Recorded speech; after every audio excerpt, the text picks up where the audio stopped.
Fenêtre sur l'emploi pour parler d'un secteur qui crée de l'emploi, qui est très dynamique, qui est le secteur de la réparation et des emplois durables. Et pour en parler, parce que c'est un événement particulier qui s'organise autour de ce secteur, Héloïse Flitting. Bonjour Héloïse. Bonjour. Très heureux de vous accueillir, responsable des opérations chez Make.org Foundation. Alors vous allez me dire, mais quel est le lien? Il y a un lien direct parce que votre fondation, Make.org, accompagne des projets qui vous semblent vertueux. C'est bien ça le sujet? Tout à fait. Donc, je travaille au fonds de dotation Make.org, qui est rattaché à l'entreprise Make.org. Et on travaille du coup à accompagner des projets d'associations d'intérêt général sur des enjeux sociaux et environnementaux. Et parmi ces projets-là, depuis 3 ans, on co-porte avec l'association Halte à l'obsolescence programmée, HOP, les Journées nationales de la réparation. Troisième édition de ces Journées nationales de la réparation, juste quand même ce chiffre qui est très important, près de 700 000, environ 700 000 emplois créés dans le secteur de l'économie circulaire. Alors ça ne concerne pas que le secteur de la réparation des vélos et ce qu'on connaît, c'est beaucoup plus vaste, mais ça veut dire que c'est un secteur extrêmement dynamique. Exactement.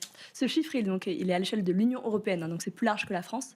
Mais quand même, en France, rien que dans le domaine de l'électroménager, on a 3000 postes qui vont s'ouvrir dans les prochaines années. Donc on répare la machine à laver, on répare le grille-pain. Exactement. Tous les produits de chez nous peuvent être réparés, du coup. Et l'objectif, justement, des Journées nationales de la réparation, c'est de sensibiliser les citoyens au réflexe d'aller réparer ces objets. Alors, du 16 au 19 octobre, pour que les choses soient un peu concrètes, c'est intéressant, c'était un vrai event, journée nationale.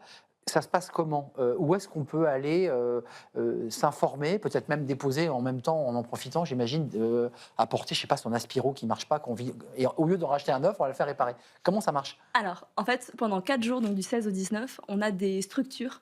Ça peut être un cordonnier, ça peut être un réparateur, un tailleur, un réparateur électroménager, qui vont ouvrir leurs portes, un peu comme les Journées européennes du patrimoine qu'on a eues ce week-end. Ils ouvrent leurs portes sur quelques heures, pendant ces 4 jours, auprès des citoyens pour qu'ils viennent être sensibilisés aux enjeux de la réparation, aux enjeux environnementaux de la réparation, et également, s'ils le souhaitent, amener leur objet pour le réparer. Par exemple, on a beaucoup de ressourceries, de recycleries, d'acteurs de l'économie sociale et solidaire qui ouvrent leurs portes dans cet objectif de sensibiliser à la réparation. Les fameuses ressourceries qu'on trouve dans les grandes villes aujourd'hui, principalement dans les grandes villes, qui sont des lieux où on peut venir déposer, faire réparer, c'est bien ça. Et ça veut dire que derrière, quand même, il faut des techniciens capables d'ouvrir le moteur d'un vieux machin qui date des années 80, parce que c'est ça le sujet.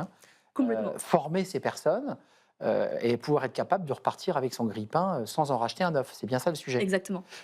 Vous intervenez comment, Make.org Foundation, sur ce sujet? C'est financier? Vous amenez de l'humain? Alors, nous, on copilote ce projet donc, avec l'association HOP.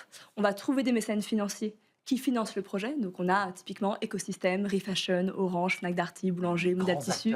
Des grands acteurs qui ont ces enjeux de la réparation et qui donc financent ce projet. Et on a également des partenaires réseaux qui nous permettent d'aller mobiliser des acteurs sur le terrain. Dans les partenaires réseaux, on a bien sûr les mécènes financiers qui sont aussi partenaires réseaux, mais on a également des acteurs de l'économie sociale et solidaire, le réseau national des ressources et recycleries, la CMA, donc les chambres de métiers de l'artisanat. On va avoir France Travail, qui est France très Travail, intéressé exactement. par votre sujet. Et cette année, justement, cette édition, on met à l'honneur les métiers de la réparation avec France Travail. Et l'objectif, c'est vraiment de travailler main dans la main pour faire des événements vraiment en lien avec l'attractivité, le recrutement et la formation des métiers de la réparation. Avant de partir en 5 secondes, il faut le rappeler, c'est un secteur qui recrute, Héloïse. Ça veut dire qu'il y a beaucoup de possibilités de reconversion dans ce secteur. Exactement. En fait, on a plein de formations qui existent aujourd'hui pour se former à ces métiers-là. Et l'objectif, c'est justement de rendre visibles ces formations et ces recruteurs. 16 au 19 octobre 2025, allez sur le site, j'imagine, de la Foundation Make.org et de tous les acteurs qui sont associés, parce que j'imagine qu'ils promeuvent cet événement. Merci, Héloïse Flitting, d'être venue. Vous êtes responsable d'opération Make.org Foundation avec ces enjeux de la réparation et ces créations d'emplois potentiels. Merci à vous, merci de votre fidélité, merci à toute l'équipe, merci à Nicolas Juchat, évidemment, de m'avoir accompagné. Merci à notre ami réalisateur Enrel, et merci à vous pour vos réactions et l'intérêt que vous portez à Smart Job. Bye bye.